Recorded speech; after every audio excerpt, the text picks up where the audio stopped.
नमस्कार दोस्तों, मैं सीमा सिलावट आप सभी का बहुत बहुत स्वागत करती हूँ मेरी इस वीडियो में। दोस्तों, अभी हमारी सीरीज जो चल रही है वो है नक्षत्र पर।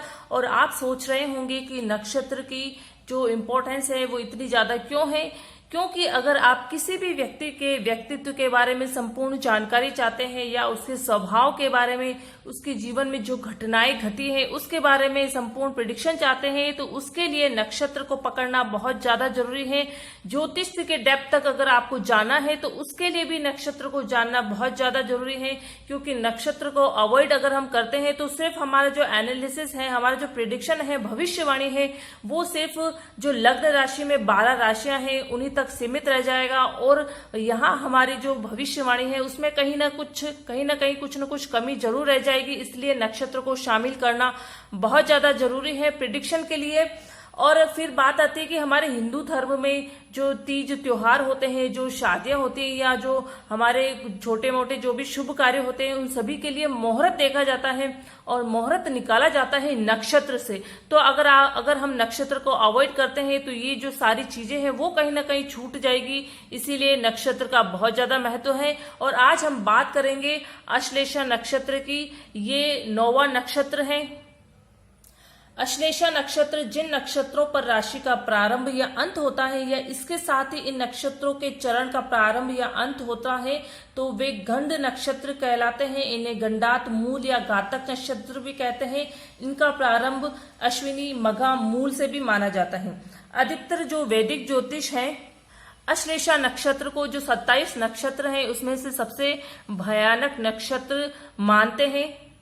और कुंडली में इस नक्षत्र का प्रबल जो प्रभाव है वो भी आशंका की दृष्टि से देखा जाता है। कुंडली में अश्लेषा नक्षत्र में चंद्रमा की उपस्थिति उस कुंडली में गंड मूल दोष बना देती है। और फिर जो नक्षत्र हम पढ़ते हैं और उनके सब जो नक्षत्र स्वामी भी होते हैं, तो जिन नक्षत्रों का स्वामी बुध देव या केतु देव हैं वो मूल नक्षत्र कहे जाते हैं। जैसे हम देखते हैं कि किसी बच्चे का जन्म होता है तो हमें पता लगता है कि ये तो बच्चा मूल में पैदा हुआ है। 27 दिन का इसका वो जो नावण होता है या जो उसकी जो पूजा होती है वो होती है 27 दिन का सूरज पूजा जाता है उसका। तो ये 27 दिन का क्यों पूजा जाता है? क्योंकि ये मूल नक्षत्र में ये ऐसे बच्चे पैदा होते हैं, तो इसे मूल या गंडात या मूल भी कहा जाता है। ये मूल नक्षत्र कहलाते हैं। तो इनको ऐसा भयानक दृष्टि से क्यों देखा जाता है? क्योंकि जो बच्चे मूल में पैदा होते हैं 27 दिनों बाद इनकी पूजा होती है, तो उनका जो स्वभाव होता है वो थोड़ा जटिल होता है। जैसे कि पूर्णिमा आती है या अमावस आती है तो इसके आसपास उनका बच्चों का जो स्वभाव है वो काफी चेंज हो जाता है। तो उनके स्वभाव में स्थिरता नहीं होती है, स्वभाव बदलता रहता है। तो स्वभाव थोड़ा जिद्दी भी होता है, थोड़ा जटिल स्वभाव होता है, स्वभाव को समझना काफी मुश्किल होता है। अश्लेषा नक्षत्र है वो पूरा कर्क राशि के अंदर आता है। तो अश्लेषा नक्षत्र के अंदर कर्क राशि के जो स्वामी है, कर्क राशि के स्वामी है चंद्रदेव, तो उसका भी पूरा प्रभाव पाया जाता है। नक्षत्र इसके जो स्वामी है अश्लेषा नक्षत्र के वो है बुध देव। और नक्षत्र देव जो अधिपति देव कहे जाते हैं वो है सर्प और नाग देव। और जो इसका सिंबल है अश्लेषा नक्षत्र का वो भी कुंडली मारकर जो सर्प सांप बैठा हुआ है वो इसका सिंबल माना जाता है। 5 तारों के समूह से ये इसका सिंबल माना गया है। और जो ये सिंबल है वो मैं आपको बता देती हूँ कि हमारे जो पुराने ऋषि मुनि थे जिन्होंने नक्षत्रों की गणना की है, रचना की है, किताबों में पूरा नक्षत्र ज्योतिष के बारे में लिखा है, तो उन्होंने ये जो नक्षत्र थे 27 नक्षत्र उनको जीवित रूप में देखा है, तारों में उनकी आकृति बनती हुई देखी है, तो एक प्राण उनमें देखे हैं। इसीलिए उन्होंने सबको सिंबल अलॉट किए हैं। सबकी जो राशि स्वामी है, वर्ण है, तत्व है, उनके जो लिंग है, गण है, तत्व है, वो सब इनको अलॉट किए गए हैं ताकि इनके जो नक्षत्रों के जो स्वभाव है उसको समझने में और भी हमें सरलता हो सके और भी आसानी हो सके। और क्योंकि नक्षत्र स्वामी बुध देव है, जो बुध देव हम कुंडली में देखते हैं तो सूर्य के नजदीक होता है। बुध देव कहीं भी सूर्य के आसपास ही मिलेगा, या तो सूर्य के साथ बैठे हुए मिलेंगे बुध देव, या उसके आसपास पहले घर में या पीछे वाले घर में आसपास ही आपको बुध देव मिलेंगे। तो ये जो अश्लेषा नक्षत्र है सूर्य के सबसे ज्यादा नजदीक होने से प्रातः होने के कारण इसे प्रातःकाल मतलब सुबह सुबह आप इस नक्षत्र को आकाश में देख सकते हैं। 5 तारों का ये समूह होता है और इसका जो सिंबल है वो कुंडली कुंडली मारकर बैठे हुए सर्प की तरह होता है। इसके जो राशि स्वामी है वो मैंने बता दिया था कि कर्क राशि के अंदर आता है अश्लेषा नक्षत्र। तो जो राशि स्वामी है वो है चंद्रदेव। इसका जो वर्ण है वो शूद्र इसको अलॉट किया गया है। गण है इसका राक्षस और जो तत्व है वो जल तत्व है। और स्त्री नक्षत्र इसको माना गया है। जो लिंग है इसका स्त्रीलिंग है। क्योंकि ये जो मनुष्य के अंदर एक कुंडलिनी शक्ति होती है वो हर मनुष्य के अंदर होती है। और वो जब मनुष्य किसी सदगुरु के सानिध्य में जाता है तब वो कुंडलिनी जो शक्ति होती है वो जागृत होती है। हमारे पुराने वेदों और शास्त्रों में भी इसका वर्णन किया गया है। तो जो कुंडलिनी शक्ति है उसकी जो आकृति है वो होती है कुंडली मार कर जो सर्प बैठा हुआ है, जैसा कि इस अश्लेषा नक्षत्र का सिंबल है बिल्कुल वैसा ही उस कुंडलिनी जो शक्ति है उसका जो रूप है वो होता है। और ये हर इंसान में पाई जाती है। और ये जो कुंडलिनी शक्ति है वो एक स्त्री शक्ति के रूप में इसको देखा गया, स्त्री शक्ति इसको माना गया है। इसीलिए जो अश्लेषा नक्षत्र है इसको भी स्त्री नक्षत्र कहा गया है। इसका जो लिंग है वो स्त्रीलिंग माना गया है। फिर हम बात करते हैं इसके क्षेत्रफल की। कर्क राशि के अंदर आता है ये अश्लेषा नक्षत्र और हर नक्षत्र का क्षेत्रफल होता है 13 डिग्री 20 और हर नक्षत्र के भी 4 चरण और 4 पद होते हैं। ये 4 चरण और ये 4 पद ही नवमांश होते हैं। आप नवमांश देख सकते हैं कुंडली से आगे आप देखेंगे तो वो नवमांश कुंडली आती है, फिर चरित कुंडली आती है। तो जो नवमांश कुंडली है वो ही नक्षत्र के 4 चरण पद होते हैं। तो आप ऐसे भी कह सकते हैं कि जो नवमांश है उसका निर्माण ही नक्षत्र के 4 चरण से होता है। और नक्षत्र का क्षेत्रफल 13 डिग्री 20 मिनट है। इसको कैसे निकालते हैं मैंने आपको पिछली वीडियो में बता दिया है, आप मेरी पिछली वीडियो को देखिए। और इसके जो नक्षत्र के जो 4 चरण होते हैं उसमें एक चरण का जो क्षेत्रफल होता है वो है 13 डिग्री 20 का। तो यहाँ पर देखिए अश्लेषा नक्षत्र कर्क राशि के अंदर है। कर्क राशि के स्वामी है चंद्रदेव। 16 डिग्री 40 से 30 डिग्री का ये क्षेत्रफल इसका है अश्लेषा नक्षत्र का। फिर अश्लेषा नक्षत्र के 4 चरण 4 पद पाए गए हैं। फॉर एग्जाम्पल मान लीजिए किसी भी जातक का जो चंद्रदेव है लग्न कुंडली में, उसके चंद्रदेव वो कर्क राशि के 7 में बैठे हैं, 4th नंबर की राशि के 7 में है। और उनका जो क्षेत्र उनकी जो डिग्री है वो डिग्री है उनकी 17 डिग्री। तो कर्क राशि के अंदर है चंद्रदेव और चंद्रदेव है अश्लेषा नक्षत्र के अंदर। अश्लेषा नक्षत्र के अंदर भी है वो 16 डिग्री 40 से 20 डिग्री, क्योंकि 17 डिग्री मैंने आपको बताया। तो पहले चरण में चंद्रदेव है अश्लेषा नक्षत्र के पहले चरण में है तो धनु राशि। तो आप उसका जो नवमांश खोलेंगे तो चंद्रदेव आपको धनु राशि मतलब 9 नंबर के साथ में आपको चंद्रदेव बैठे हुए मिल जाएंगे नवमांश में।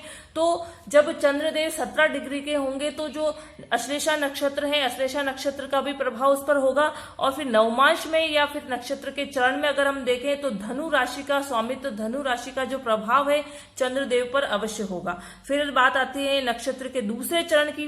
तो दूसरे चरण है 20 डिग्री से 23 डिग्री 20 मिनट का और मकर राशि का प्रभाव होगा।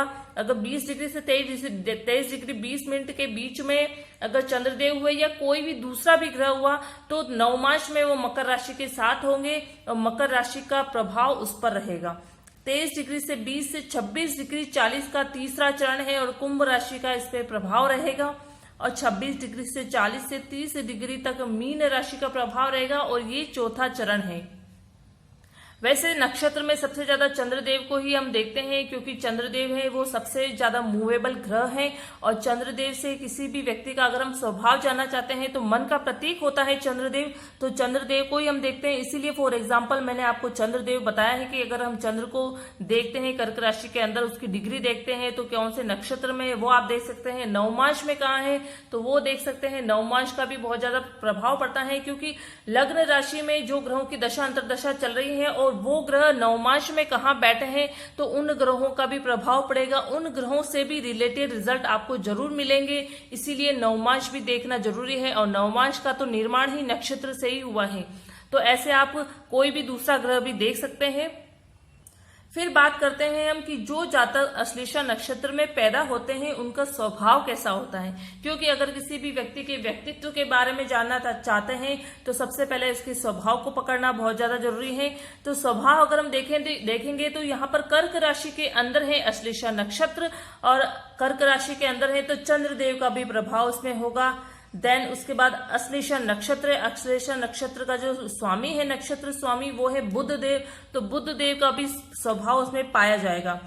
मूल नक्षत्र है ये अश्लेषा नक्षत्र, और कुंडली में अश्लेषा नक्षत्र में चंद्रमा की उपस्थिति कुंडली में गंड मूल दोष बनाती है, जैसे मैंने आपको बताया। और इस नक्षत्र का संबंध सर्प और विष से भी माना गया है। क्योंकि इसका जो सिंबल है वो है कुंडली मारकर बैठे हुए सर्प से, इसलिए इसका जो कनेक्शन है वो सर्प से और विष से भी देखा गया है। फिर बात करते हैं हम इसके स्वभाव की। देखिए, जब हम बात करेंगे स्वभाव की, तो अश्लेषा नक्षत्र का जो स्वामी है, नक्षत्र स्वामी, वो है बुध देव। तो बुध देव का स्वभाव तो ऐसे जातकों में पाया ही जाएगा जिनका जन्म हुआ है अश्लेषा नक्षत्र में। लेकिन इसका जो सिंबल है और जो नक्षत्र देव है इसके सर्प, नागदेव, इनका स्वभाव भी इसमें देखा जाएगा। स्वभाव की हम बात करें तो तेज बुद्धि वाले होते हैं, प्रखर बुद्धि वाले होते हैं, बड़े बुद्धिमान होते हैं। क्योंकि बुद्धि के देवता है बुध देव, और बुध देव तो इसके नक्षत्र स्वामी है। दूसरों की मन की बात को ये भांपने वाले होते हैं। ये न कभी किसी के काम में हस्तक्षेप करते हैं, और दूसरे इनके काम में रोक टोक करें या हस्तक्षेप करें, ये भी इन लोगों को बिल्कुल पसंद नहीं होता है। खतरा महसूस होने पर जानलेवा हमला ये कर देते हैं, मतलब दूरदर्शी होते हैं। अगर लाइफ में कुछ भी ऐसी बुरी घटना होने वाली है तो इन लोगों को बहुत जल्दी ये भांप लेते हैं और अलर्ट भी हो जाते हैं। और ये स्वभाव किसका होता है, अगर आप ध्यान दें तो ये स्वभाव होता है सर्प का, क्योंकि इसका सिंबल है कुंडली मारकर बैठा हुआ सर्प। तो इसका स्वभाव, इसका प्रभाव भी इस पर पड़ेगा। तो ये जो मैंने आपको स्वभाव बताया खतरा महसूस होने पर, ये स्वभाव होता है सर्प का। वाक शक्ति, बोलने की जो कला है इन लोगों में बहुत ज्यादा होती है। ये किसका स्वभाव है, ये है बुध देव का। तो बुध देव जिनके भी प्रबल होते हैं, जिनकी कुंडली में या अश्लेषा नक्षत्र में जिन लोगों का जन्म हुआ है, और प्लस फिर उनकी लग्न कुंडली में जो बुध देव है उनकी स्थिति काफी अच्छी, तो वाक शक्ति उन लोगों की बहुत अच्छी होती है। भीड़ में भी कहीं भी ये जाएंगे तो अपनी जो बोलने की कला है उससे दूसरों को बहुत जल्दी आकर्षित कर देते हैं। दूसरों को जो अट्रैक्शन की जो शक्ति होती है इन लोगों में बहुत अच्छी होती है, और समाज में ये काफी सफल होते हैं, प्रतिष्ठित और धनवान भी होते हैं। क्योंकि एक तो बोलने की इनकी कला है वो बहुत अच्छी होती है, तो किसी भी क्षेत्र में जाते हैं तो ये अपनी बात को बहुत अच्छे से प्रेजेंट कर सकते हैं और दूसरों को कन्विंस कर सकते हैं अपनी बात के लिए, अपने प्लान के लिए।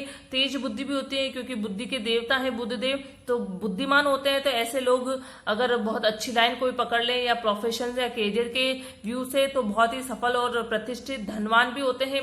और बुध देव है वो बिजनेस के भी कारक हैं। बुध देव की स्थिति जिनकी कुंडली में अच्छी होती है और जिनका जो जन्म है वो भी अश्लेषा नक्षत्र में हुआ, तो ऐसे जो लोग होते हैं वो काफी सफल बिजनेसमैन होते हैं, बिजनेस में अपना बहुत ही अच्छा नाम कमाते हैं।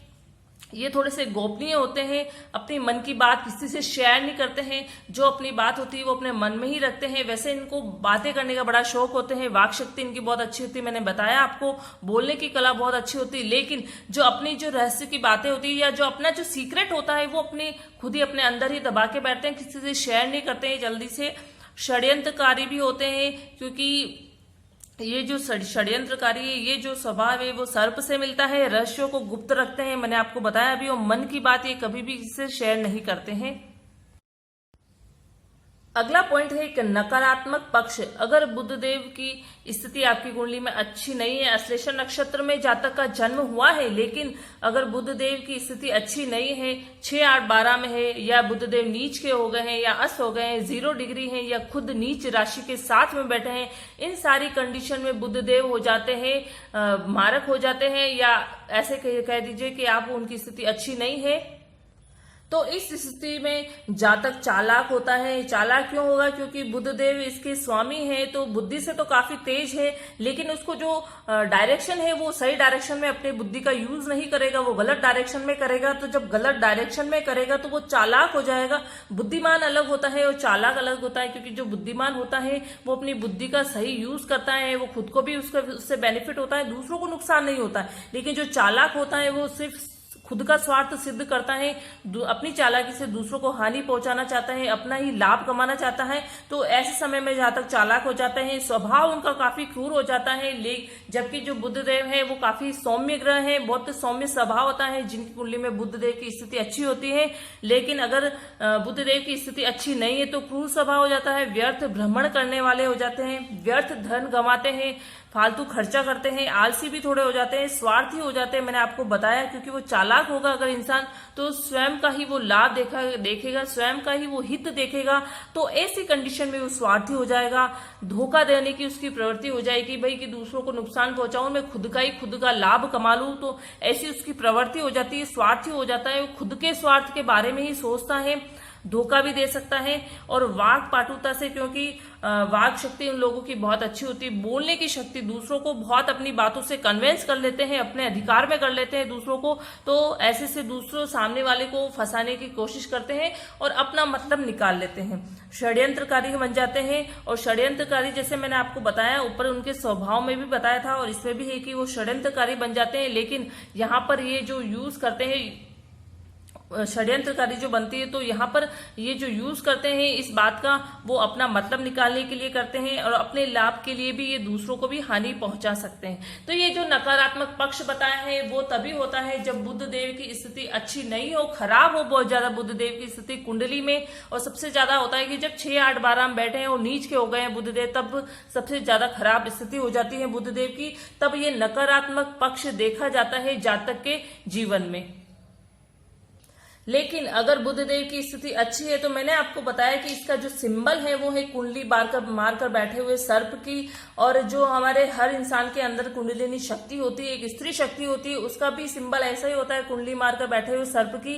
तो अगर बुधदेव की स्थिति अच्छी होती है और कहीं ना कहीं जो बृहस्पति देव है या केतु देव की कुंडली में भी स्थिति अच्छी होती है, क्योंकि ये बृहस्पति देव है, आध्यात्मिक गुरु है, और केतु देव भी कहीं ना कहीं आध्यात्म से भी कनेक्शन इनका बहुत गहरा होता है। तो केतु देव, बुध और बृहस्पति देव और बुध देव, इनकी स्थिति अगर कुंडली में अच्छी हो तो फिर कुंडलिनी शक्ति से भी काफी लोगों को फायदा होता है। कुंडलिनी शक्ति जो है वो एक आध्यात्मिक शक्ति होती है। इसके जागृत होने से बहुत ज्यादा लाभ होता है जातक को, आध्यात्म की तरफ वो रुझान हो जाता है और उसकी लाइफ में जितने भी प्रॉब्लम है वो धीरे धीरे खत्म हो जाते हैं और धीरे धीरे वो अपनी लाइफ में वो सब कुछ अचीव करता है जो कि वो चाहता है। और धीरे धीरे वो धार्मिक और आध्यात्मिक जो रास्ता है उसकी ओर वो अग्रसर होने लग जाता है, उसकी ओर बढ़ने लग जाता है। तो ये बात हो गई है कि बुधदेव की जब स्थिति अच्छी होती है कुंडली में, तो ये सारे जो लाभ है वो जातक को मिलते हैं। तो दोस्तों, ये वीडियो आपको कैसी लगी अश्लेषा नक्षत्र के बारे में? अगर आपको नक्षत्र के बारे में कुछ भी डाउट हो तो आप मुझे प्लीज कमेंट बॉक्स में कमेंट करके जरूर पूछें। मेरी वीडियो आपको कैसी लग रही है वो भी आप मुझे जरूर कमेंट करें।